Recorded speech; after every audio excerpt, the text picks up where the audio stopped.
എല്ലാവർക്കും നമസ്കാരം. കുട്ടികൾ സാധാരണ ചോദിക്കാറുണ്ട്, നമ്മൾ ഈ മൂത്തവരെ ബഹുമാനിക്കണോ, അവർ പറയുന്ന കാര്യങ്ങളൊക്കെ കേൾക്കണോ, നമ്മൾ അവരനുസരിക്കണോ എന്നൊക്കെ. ഞാനിതിൽ വലിയ തത്വശാസ്ത്രങ്ങളോ ദൈവശാസ്ത്രങ്ങളോ ആധ്യാത്മിക ചിന്തയൊന്നും കൊണ്ടുവരാൻ ഉദ്ദേശിക്കുന്നില്ല. എനിക്ക് പറയാനുള്ളത് എന്താണെന്ന് ഒന്ന് രണ്ട് സംഭവങ്ങൾ പറഞ്ഞതിന് ശേഷം ഞാൻ വിവരിക്കാം. ആദ്യത്തെ സംഭവം, ഞാൻ കുഞ്ഞായിരുന്നപ്പോൾ ചെറുപ്പത്തിൽ നമ്മൾ പലപ്പോഴും വീട്ടുമുറ്റത്ത് കളിക്കുകയായിരിക്കും. വീട്ടിൻ്റെ മുറ്റത്തായിട്ട് ഒരു തെങ്ങ്, പകുതി ഒടിഞ്ഞു വീണ ഒരു തെങ്ങ്. ആ തെങ്ങിലേക്ക് കുട്ടികൾ ഇങ്ങനെ ഓടിക്കയറും. ചാഞ്ഞു കിടക്കുന്ന തെങ്ങാണ്, അത് കൂടെ പതുക്കെ താഴേക്ക് ഇറങ്ങി വരും. ഒരു ദിവസം ഈ അഭ്യാസം നടത്തുന്നതിനിടയിൽ അമ്മാമ്മ വന്നിട്ട് പറഞ്ഞു, മോനെ അതിൻ്റെ മുകളിലേക്ക് ഓടിക്കയറണ്ട, ആ തെങ്ങുമ്പോൾ കുറേ ആരുകളൊക്കെ ഉണ്ട്, മോൻ വീഴും. സത്യം പറഞ്ഞ അമ്മാമ്മ പറഞ്ഞപ്പോൾ നമ്മളതിന് വലിയ വില കൊടുത്തില്ല. നേരെ ഓടിക്കയറി. അമ്മാമ്മ ഇത് പറഞ്ഞ് അങ്ങ് തിരിഞ്ഞതേ ഉള്ളൂ, നമ്മൾ നെഞ്ചടിച്ച് താഴേക്ക് വീണു. അതൊരനുഭവം. പിന്നീട് കുറച്ച് വലുതായി ഒരു കൗമാരത്തിലൊക്കെ എത്തിയ സമയത്ത് കൂട്ടുകാരനുണ്ട് ഒരാൾ, നല്ല തടിയനാണ്. അവനെ സാധാരണ ഞങ്ങൾ തന്നെ ആനക്കുട്ടി ആനക്കുട്ടി എന്ന് വിളിക്കുക. ഒരു ദിവസം ഞങ്ങൾ വീട്ടിലാരും അറിയാതെ ഫസ്റ്റ് ഷോയ്ക്ക് സൈക്കിൾ എടുത്തു പോയി. എൻ്റെ കയ്യിലൊരു ഹെഡ്ലൈറ്റിലൊന്നും ഇല്ലാത്തൊരു സൈക്കിള്, അവൻ്റെ കയ്യിലും ലൈറ്റൊന്നുമില്ല. ഞങ്ങളൊരു സിനിമയ്ക്ക് പോയി, കുറച്ച് അകലെയുള്ള ഒരു തിയേറ്ററിലാണ് പോയി സിനിമ കണ്ട് രാത്രി പുറത്തേക്ക് ഇറങ്ങി കിട്ടിയ സ്പീഡിൽ സൈക്കിൾ എടുത്ത് പായാണ് ഞങ്ങൾ. പെട്ടെന്ന് ഒരു സ്റ്റോപ്പിൽ നിന്ന് ഒരു കാർന്നവർ വിളിച്ച് പറയുന്നുണ്ട്, മോനെ ആന ആന. ഞാൻ ഓർത്തു എൻ്റെ കൂട്ടുകാരൻ മുന്നിൽ പോകുന്നുണ്ട്, അവനെ കളിയാക്കി വിളിക്കുന്നതായിരിക്കുന്നു. ഞാൻ പറഞ്ഞു ആ കാർന്നവരോട് പോപ്പു എന്ന് പറഞ്ഞ് ഞാൻ അങ്ങോട്ട് സൈക്കിൾ വേഗത്തിൽ ചവിട്ടി.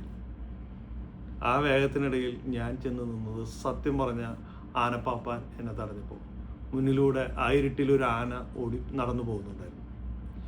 ദൈവാനുഗ്രഹത്താൽ ആനയുടെ മേലിടിക്കാതെ രക്ഷപ്പെട്ടു. മൂന്നാമത്തെ സംഭവത്തിലേക്ക് പോവാം. കാരണം അത് കുറച്ചുകൂടെ ആ കാലഘട്ടത്തിൽ തന്നെ നടന്നൊരു സംഭവമാണ്. സൈക്കിളിലോട്ടൊക്കെ പഠിച്ച കാലത്ത് സൈക്കിളില്ലാതെ ഒരു സ്ഥലത്തേക്ക് പോകാൻ നമുക്ക് പറ്റില്ല. രാത്രി അമ്മ കടയിൽ പോയി എന്തോ വാങ്ങി വരാൻ പറഞ്ഞപ്പോൾ അമ്മ തന്നെ പറഞ്ഞു, മോനെ ടോർച്ച് എടുത്ത് പോയിക്കോ, സൈക്കിൾ എടുക്കണ്ട, രാത്രിയാണ്, വല്ല വണ്ടികളെതിരെ വന്നാൽ നിനക്ക് ബുദ്ധിമുട്ടാവുമെന്നൊക്കെ പറഞ്ഞു. പക്ഷേ ഞാനത് കേട്ടില്ല. ഞാൻ സൈക്കിൾ എടുത്തു, കയ്യിലൊരു ടോർച്ച് കൊടുത്തു. ടോർച്ച് എടുത്ത് സൈക്കിൾ കുറച്ച് സ്പീഡിൽ ചവിട്ടി പോകുന്നതിനിടയിൽ സൈക്കിള് ഒരു ഷോപ്പിൻ്റെ മുന്നിൽ എത്തിയ പാടെ അവിടെ ഒരു വെളിച്ചം കണ്ടപ്പോൾ ഞാൻ ടോർച്ച് ഒന്ന് ഓഫാക്കി. ടോർച്ച് ഓഫാക്കി ഉടനെ നമ്മുടെ കണ്ണിലേക്ക് ഒരു ഇരുട്ട് പോലെ നമുക്ക് ആ ഒരു ഫ്രാക്ഷൻ ഓഫ് സെക്കൻഡിനുള്ളിൽ ഒരു നായ കുറുകെ കടന്നു. സൈക്കിള് നേരെ ആ നായയുടെ മേലിടിച്ചു.